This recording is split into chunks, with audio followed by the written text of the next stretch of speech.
José Doroteo Arango Arámbula, más conocido por su seudónimo Francisco Villa o el hipocorístico de este Pancho Villa, fue uno de los jefes de la Revolución Mexicana cuya actuación militar fue decisiva para la derrota del régimen del entonces presidente Victoriano Huerta.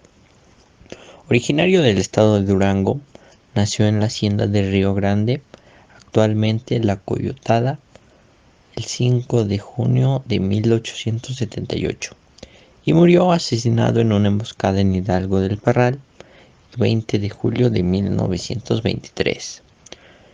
Comandante de la División del Norte, fue caudillo del estado norteño de Chihuahua, el cual, dado su tamaño, riqueza mineral y también la proximidad a los Estados Unidos de América, le proporcionó cuantiosos recursos. Villa fue gobernador provisional de Chihuahua en 1913 y 1914, aunque no se le aceptó en el panteón de los héroes nacionales hasta 20 años después de su muerte. Su memoria se honra hoy por mexicanos, estadounidenses y personas de todo el mundo. Villa y sus seguidores, conocidos como villistas, se apoderaron de las tierras de los hacendados para distribuirlas a los campesinos y soldados. El dominio de Villa al norte de México se rompió en 1915 a través de una serie de derrotas que sufrió en Celaya y Agua Prieta a manos de Álvaro Obregón y Plutarco Elías Calles.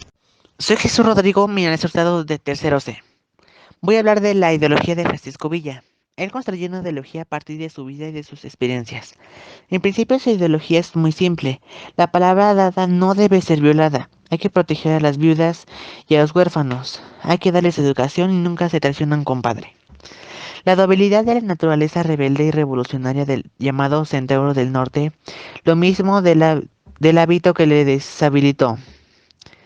Cuando cabalgó por la avenida de la causa sociopolítica bajo la inspiración democrática de Madero, la agendada de Villa fue reforma social y actitud la de un líder igualitario.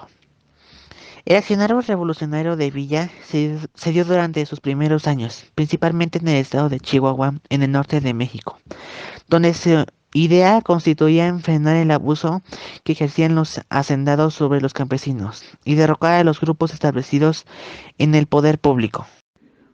Buenos días, profe. Mi nombre es Aldo Rodrigo Jardines Pérez, del grupo Tercero A.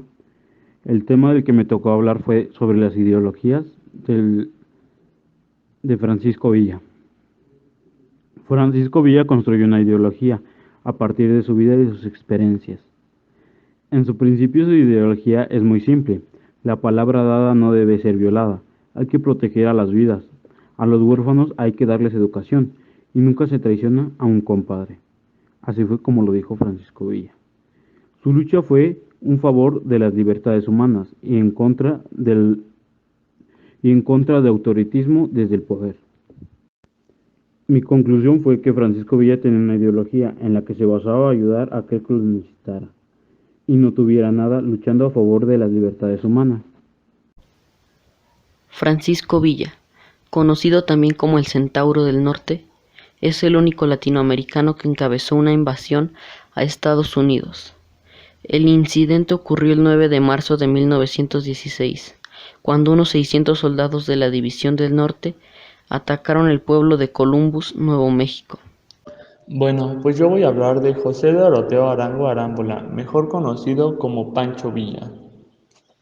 José Doroteo Arango Arámbula nació el 5 de junio de 1878 en San Juan del Río, Durango, mejor conocido por su seudónimo Francisco Villa o el hipocorístico de este. Pancho Villa fue uno de los principales caudillos de la Revolución Mexicana. En 1910 se unió a la causa de Francisco y Madero en su lucha contra la dictadura de Porfirio Díaz y demostró una habilidad innata para la guerra. Defendió y prometió a los campesinos la devolución de las tierras injustamente arrebatadas durante la prolongada dictadura porfirista. El Centauro del Norte, como era apodado por sus seguidores, contribuyó con su ejército al rápido triunfo de la revolución. En 6 meses logró expulsar del poder y del país a Porfirio Díaz. Pancho Villa apoyó la presidencia progresista de Madero. Después del asesinato de Madero, se alió a las tropas de Venustiano Carranza en contra del general Victoriano Huerta. Su actuación militar fue decisiva para la derrota del régimen del entonces presidente Huerta, a quien derrotó en 1914. En junio de 1914 tomó Zacatecas, victoria decisiva que abrió el camino del ejército constitucionalista a Ciudad de México. Con Emiliano Zapata se apoderó de la Ciudad de México el 6 de diciembre del mismo año. Sin embargo, no consiguieron formar un gobierno. El distanciamiento entre Carranza y Villa se hizo especialmente visible cuando en agosto de 1914 los constitucionalistas entraron en Ciudad de México, al tiempo que el general carrancista Álvaro Obregón obstruyó la entrada de villistas y zapatistas. Villa y Zapata se sintieron defraudados por Carranza y volvieron a tomar las armas, ahora contra él. Reanudando la guerra civil, se reanudó. Villa comandaba 40,000 hombres, con los cuales desarrolló una guerra de guerrillas desde el norte del país que continuó hasta la muerte de Carranza en 1920. En 1915, el general Álvaro Obregón derrotó a los villistas, afianzándose de Venustiano Carranza en la presidencia. Villa perdió su poder político y militar. Tras el asesinato de Venustiano Carranza, el presidente interior Adolfo de la Huerta le ofreció una administra y un rancho de Parral, Chihuahua, a cambio de cesar sus actividades y retirarse de la política. Villa depuso las armas y se retiró a la hacienda, el Canutillo, que le había regalado el gobernador de allí. Con casi 80 personas, todos ellos antiguos compañeros de armas, trató de formar una de sus soñadas colonias militares. Durante 3 años, Villa sufrió numerosos atentados en los que salió ileso. Sin embargo, el 20 de julio de 1923 fue asesinado en una emboscada en Hidalgo de Parral, Chihuahua. Se cree que su homicidio fue instigado por el entonces presidente Álvaro Obregón y por su sucesor, el también general Plutarco Elías Calles, 1824-1828, temeroso del apoyo que Villa pudiera brindar a Adolfo de la Huerta, que aspiraba a suceder a